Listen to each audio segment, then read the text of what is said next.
episode of Tar Heels Insider Podcast right here on the On SI Network. My name is Grant Chachere, your host of the podcast, joined here by our associate beat writer Jeremiah Artacho. We are both of North Carolina Tar Heels on SI. Make sure to go follow our content on North Carolina Tar Heels on SI. Also, you can follow us on Twitter. My last name and first name, his first name and last name. It's right under our names. So make sure to go follow us, and also make sure to go follow North Carolina Tar Heels on SI on Twitter and also on Facebook. Huge week this week for North Carolina athletics. Of course, you had the media days. You had a big announcement of conference realignment. Yes, the Tar Heels are involved. Just a lot of great news stories that happened this week, Jeremiah. And of course, Jeremiah will join us every weekend. I'll be hosting the show, going solo Monday through Thursday. Of course, Jeremiah will hop on Friday through Sunday, and you're gonna see a lot of them, especially when we get rock and rolling. We got football coming up. We got fall camp.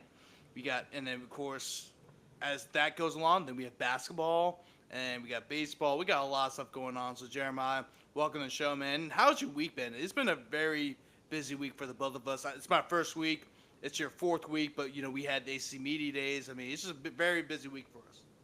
Yeah, hey everyone. I'm happy to be here. First episode. Thank you, Grant, for that introduction. I loved it.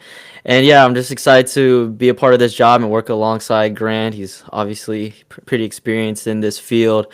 But I've been doing well this week. Just been keeping up with the 2025 AC kickoff, just been following along the storylines, everything that's been going on, especially at the scene with all the media, the lights, cameras, everyone. It feels different. It looks different. The buzz is almost unmatched. Some could say, that's what I would say. It's unmatched compared to before for some cases. But definitely the arrival of Bill Belichick has changed UNC and its publicity for sure. Yeah, definitely.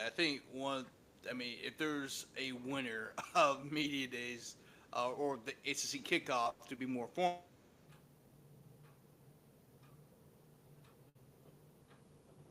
be a Belichick. I think having Gio Lopez at the media days is very interesting because there has been a clear cut favorite Yeah. to be the starting quarterback for the North Carolina Tar Heels, and the fact that out of the blue, Gio Lopez is the one representing North Carolina and not Max Johnson, or even just no quarterbacks in general.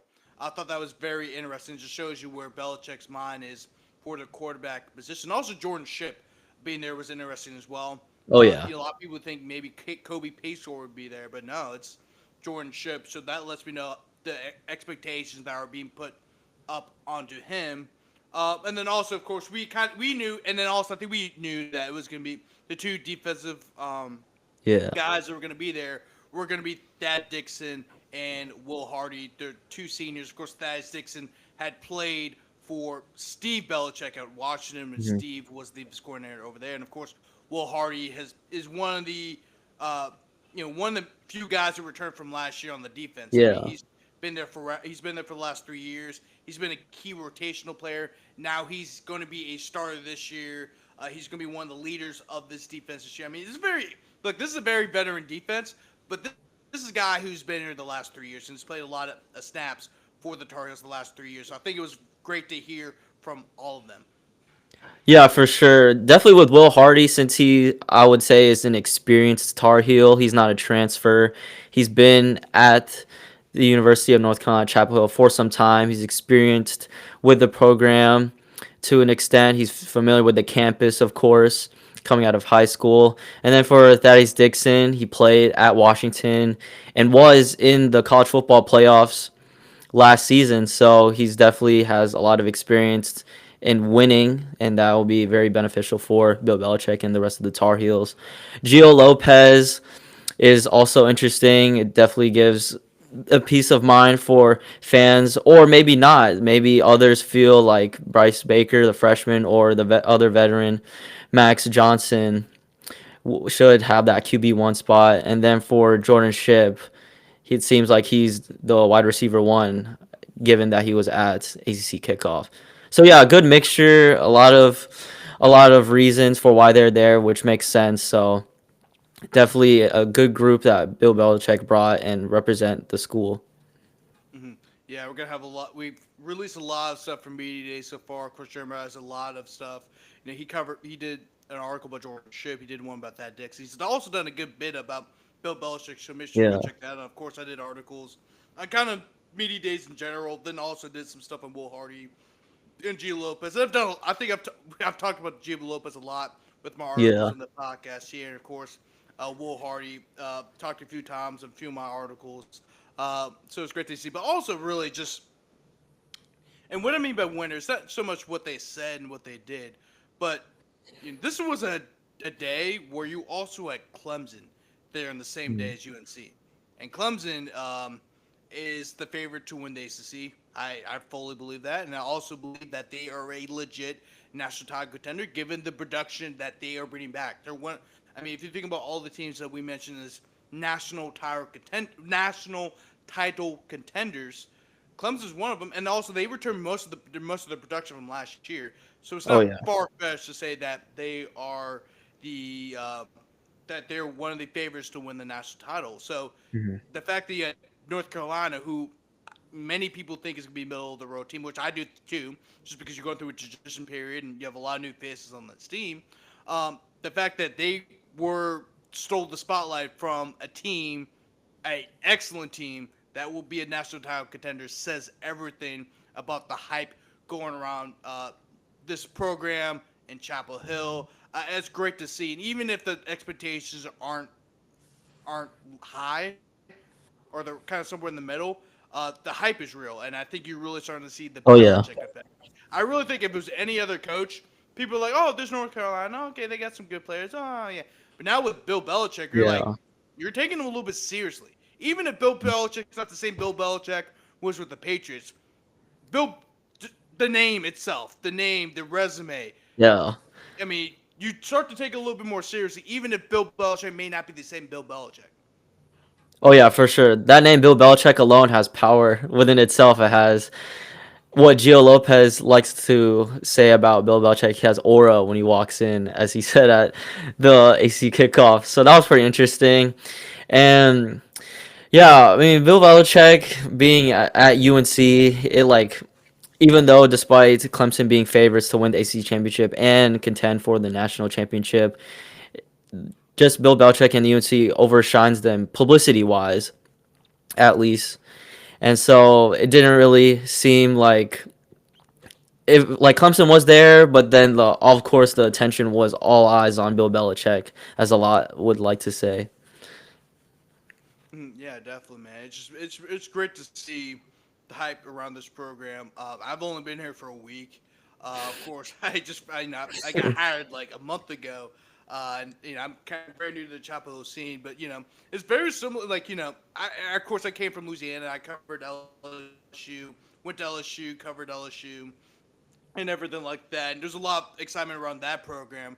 Uh, but to come to Chapel Hill, which is a great college town, by the way, got experience a little bit, Mhm. but I'm going to head back on Monday to see more. But just to see the hype and everyone talking about the football program, I think you know people talk about football around here, but this is more of a basketball area, right? I mean, this is a Yeah, basketball state in absolutely. general. Hmm. And and rightfully so. I mean, North Carolina's won 6 national championships, Duke's won 5, NC State's won 2, and if you look at all the other, maybe outside of ECU, all the schools focus on basketball or they don't have football in general. So it's been just excellent to see this program. Of course, they still love basketball, but they're paying a little bit more attention to football, which is important for this next point we're about to bring up. But Jeremiah, any last thoughts on the ACC kickoff and expectations for this team this upcoming fall? Yeah, I mean, I personally, I like where this team's heading. I like like for a better term, the vibe that they're bringing and how they all have similar messages and how the four players from Will Hardy, Jordan, Thaddeus, and Gio, they just embrace Bill Belichick. And I'm sure that all of those all those things that they share to run along within the rest of the team as well within the program. And I feel like the Bill Belichick effect is going to take action. It's getting people in the seats. A lot of people are going to be watching, given that the individual tickets are sold out as the news released. And so it's just going to be very interesting to see the culture change from last season, where in Mac Brown's eventual firing, the season ended 6-7. They lost in the bowl game against UConn, and to now where it's just like a complete 180-degree turn with, yeah, just put it out there, the greatest coach of football as your leader. So it's going to be a lot, but it'll also be interesting to see how it all unfolds. And Bill Belichick's moves, whether it's win or lose, is going to be watched very closely. Yeah, definitely, definitely. And I kind of alluded to it, just a little bit before Jeremiah had his thoughts, but you know, it's kind of important that North Carolina pays attention to football a little bit more because even the changing landscape of college athletics, it's not so much a uh, North Carolina thing. It's not so much like it's really just an everywhere thing. You want to focus on your revenue sports a lot, and of course, we've seen that with the Big East Conference where they focused on basketball just a teeny bit too much, not realizing the trend was going towards football, which ultimately led to the demise of the original Big East. Um, Mm. and it also led to the demise of the Pac-12. The Pac-12 kind of went away from, they were focused on all the sports, right? Which is a great thing to do. I'm not denying that. But when you start to look around the trends, people care a lot about football.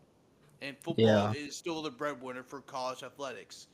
And in case you haven't seen the news, I'm pretty sure everyone here who's watching this has heard the news, but there are talks that your Tar Heels would join the SEC. Now, I now that's what UNC. That's what they're favoring. Their favorite team to move to the SEC, probably around 2030. That's when the prices start going down. But the favorite to land UNC if they were to leave the ACC is the SEC. I think the UNC would be great in the. I think they'll be great in the SEC, but I think they'll be even better in the Big Ten. Maybe because I think it fits more of what the university believes in terms not only in terms of athletically but also academically. Yeah. But I mean, this is a major, major shift into not only to UNC athletics, but just athletics in general. We just came off of a massive realignment where you're starting to see Cal and Stanford Yeah. fly from the Bay West Area Coast, yeah. to West Coast Clemson, South teams. Carolina. I mean, it's a lot of changes going on. But Yeah, that's that's crazy. but you're starting to see UNC act quickly on this, Hmm. and that's because they don't want to be left behind. And Yeah. and if they truly are moving into a different direction, I think they're handling the right steps. Whether you agree with it or not, Jeremiah, I know you're an ACC guy. I know you grew up in the Triangle area.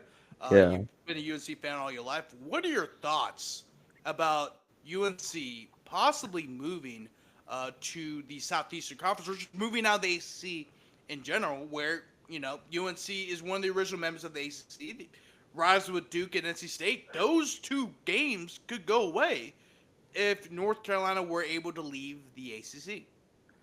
Yeah, so when I saw that information, just looking at Twitter and the news, I'm like, man, the first thing that comes to mind is what's going to happen with UNC Duke? Like, what does this do to the rivalry? How are they going to schedule games? Like, are they going to have them play during the non-conference? But personally, I feel like that's not as exciteful or as exciting as it could be if they were to play as in the normal regular in conference schedule during the ACC play during in the spring. So what's going to happen to UNC and Duke? What's going to happen to UNC and NC State? The three triangle schools, if UNC were to move to the SEC, are going to be broken up. Even if it's just one out of the three, they're still going to be broken apart. So it's just besides basketball, of course.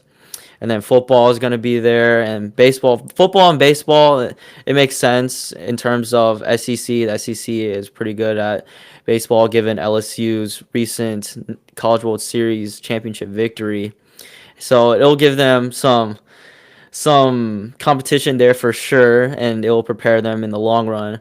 But just looking at basketball, it's a prominent sport. It's what UNC has always been referred to as the basketball school. North Carolina is a basketball state. If some of you don't already know already, I'm sure you do. But UNC Duke getting broken up apart, I would have never imagined that all my life. And then, but the fact that I'm talking about it here is alluding to a possible change. So it's very interesting. Yeah, and look, this is something UNC's name's been thrown around a lot because remember when the original realignments happened. I'm talking about when Texas OU were leaving the Big 12 of the SEC, and you saw then you saw USC and UCLA leave the Pac-12, and then all the rest of the Pac-12 went. And I predicted that was going to happen. Like not so much with Texas and Oklahoma, but I kind of Mm. had a feeling that the Pac-12 was on its last legs. And I was on some of this the other day because because they're wondering, okay, who's going to replace Texas and Oklahoma in the Big 12? And I literally said this like, it's not going to be anybody from the American Athletic Conference. Well, it's going to be some people from the American Athletic Conference, but you should expect Oregon and Washington to leave the Pac-12 to go to the Big Ten because they don't want to.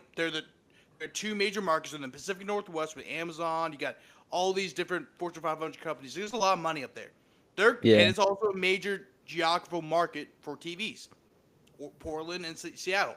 They're going to want to join the Big Ten along with USC and UCLA because they don't want to get left behind. Then, when that happens, you're going to see Arizona, Colorado, Utah. You see the two Arizona schools, and you're going to see Utah and Colorado join the Big 12 because Phoenix is a large city. Yep. Salt Lake City is was one of the fastest growing cities in America, and Denver is also a major TV market as well. They're going to join the Big 12 because the Big 12 is trying to stay competitive. They don't want to be seen as this mid-major conference because they added some of the members of some of the original members of the American Athletic Conference, and the Big 12 did it right. The Big 12 did it right when it came to conference expansion. Yeah, they lose Texas, Oklahoma, but they still were able to get a bunch of TV money from major markets and stay competitive not only in football but basketball as well. Yeah. And if you're the ACC and you want to prevent the Clemson, the Florida States, and the Miamis and UNCs from leaving your conference, you have to have a huge year in football. You Yeah. like the game, so like you want. I was saying this in the podcast yesterday, where I was talking about this issue. You want the Virginia Techs to beat the South Carolina. You want the Clemsons to beat the LSU. You want at least to have 3 or 4 teams that you feel like okay, these 3 or 4 teams are good enough to compete against the best teams in the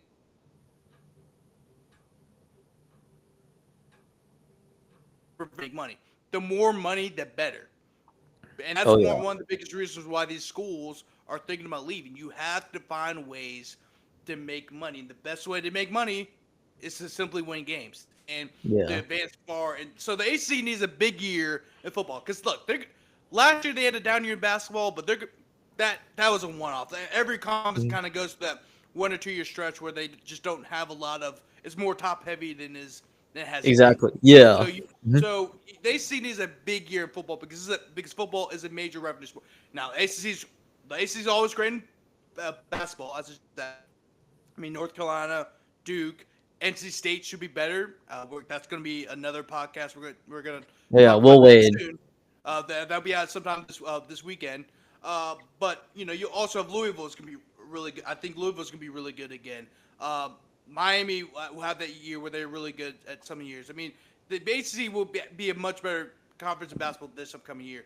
But then Hmm. also baseball, they're easily the second best conference in America, right? I mean, they outside the SEC. I know the SEC has been dominating college baseball, but the ACC has been right there. It's been right there for the past few years. I mean, Wake Forest. I mean, it took Mm. an all-time great LSU team to beat that Wake Forest team. Those are the two best teams in college baseball that year. It's just one of those teams had to win. Of course, that was my Fighting Tigers.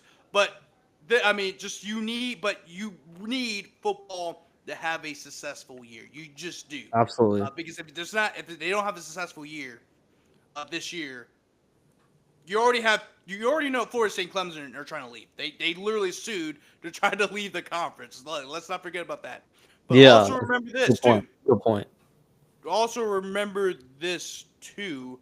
Um, North Carolina's chancellor also helped with that settlement too, and a lot of Hmm. people don't realize that. And that's where those rumors are starting to come up.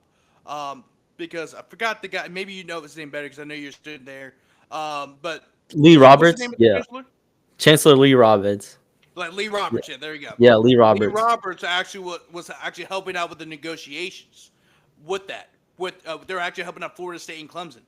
So that give you what's really going on with this conference real line, because he's kind of seeing the same thing as Florida State and Clemson.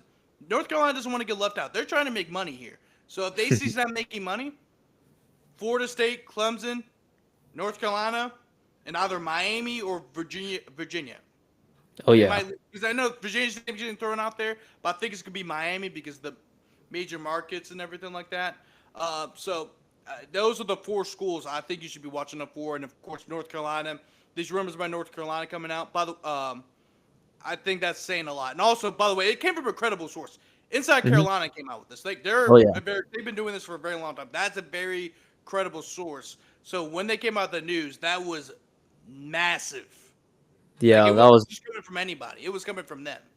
Yeah, that was big news. That was once that information was released, everyone was talking about on Twitter. That was all anyone could talk about for pretty much the day, a couple of hours, and yeah, if UNC were to move to the SEC, it'll be game changing in many ways beyond the basketball court, beyond the football field, so beyond the game of or sports itself, pretty much.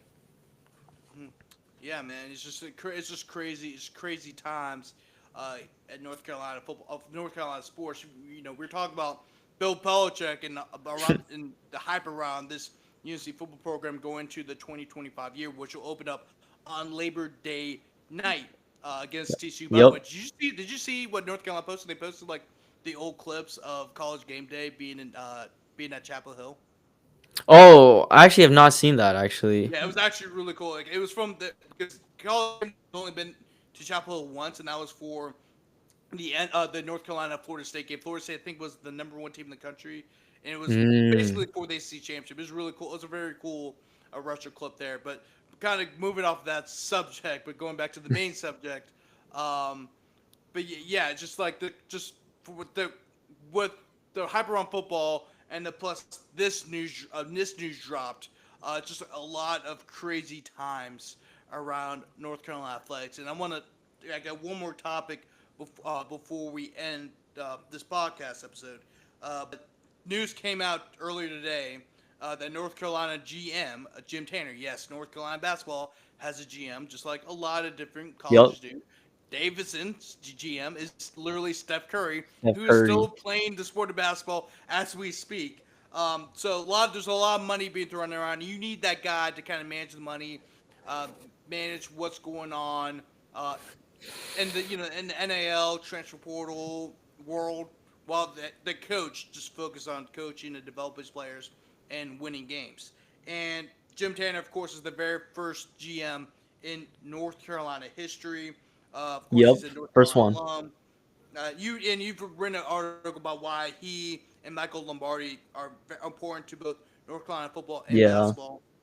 But his contract details have been released Yeah, today, that's and very interesting. right now, yeah, right now he's making his annual base salary is $850,000. It's Of a lot of course, money. July 1st is the start of every single contract year, and he could secure $100,000 annual increase in any season if A, UNC makes a tournament, or B, they sign a full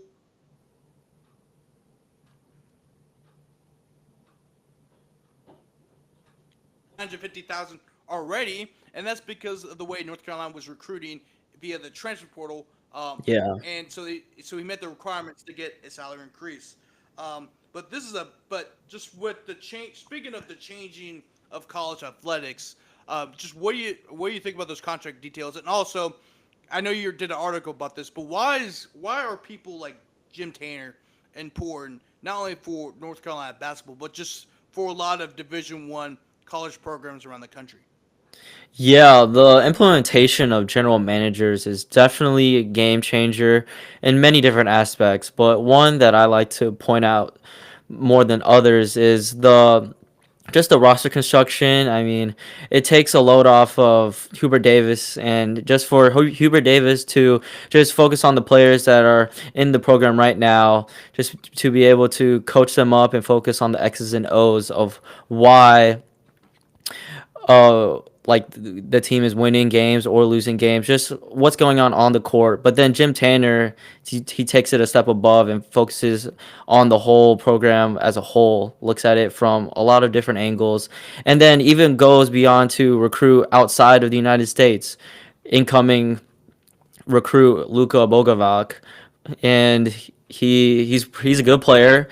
He played in the SC Derby last season, and he's experienced. He's on the older side, so he's not a typical 18-year-old freshman, but he does have a couple seasons on him still in the college world.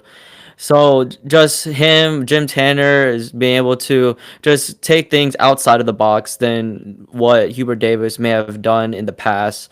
And then same for Michael Lombardi. Michael Lombardi and Bill Belichick have worked closely together. They've had a partnership for years on end, going back to the NFL. So they've been at it. They are experienced. They're coming from the NFL to the college world. So in some ways, it will probably be easier, but then there are definitely new aspects considering it's college.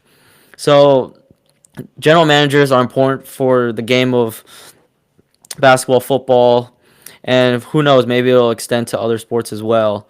But definitely with these two big sports in the college athletics world, it's going to be a lot of money involved, a lot of change involved within the coming seasons. And Jim Tanner is off to a great start with the amount of players he was able to recruit following a season that had a lot of turnover and some expected or unexpected turnover as well. So it's going to be interesting to talk about in a basketball podcast. Yeah, of course, recruiting in full swing for basketball. This is where you get in the heat of things for for basketball recruiting, as coaches are allowed to get in contact with some of these guys and watch them play because this they're not playing any basketball right now. Of course, you can't really see them during the season because you got games all over the place, but you're starting to see basketball recruiting pick up. So make sure to check out that, and also I'm going to be trying to update as much as possible about basketball recruiting. UNC's basketball recruiting efforts. Of course, they got to have a lot of them. The class of 2026 is going to be pretty strong. Of course, they got a few names being thrown out there that they can sign, but I mean, just the class. I'll say this: the class of 2027 in basketball in North Carolina will be very exciting because there's a lot Mhm. of guys from the state of North Carolina, and Yeah. that's gonna be a hot topic because not only you have North Carolina, and of course you got Duke going after the same guys, but NC State is starting to get back in the fold. We will actually, me and Jeremiah will actually have a podcast episode talk about Will Wade joining NC State. Of course, he'll be the new head coach of NC State, and how that may affect UNC basketball. But also, the whole podcast itself would just be centered around the expectations for UNC basketball this year with Hubert Davis. There's could be some major heat going up against them this year. But not only that, Yeah. you have two great recruiters already in the same state as you, which includes Will Wade and John Chachere. But we'll talk about that in the next podcast episode. But Jeremiah, thanks for hopping on your first podcast episode. You did Oh great, yeah. man. Thank you. Thank you. And yeah, Glad to yeah, be no here. problem. And you can follow my Jeremiah Artacho on Twitter. Is right. Me and him are gonna be trying to update you guys with as much basketball information as possible. Also with football as well. That's starting to pick up too. Yeah. Very Coming exciting soon. times in Chapel Hill, and that's gonna wrap it up today. We'll see you guys next time right here on the Tar Heels on SI podcast. Well, Tar Heels Insider podcast. Of course, we both right for North Carolina Tar Heels on SI. We'll see you guys later. See ya.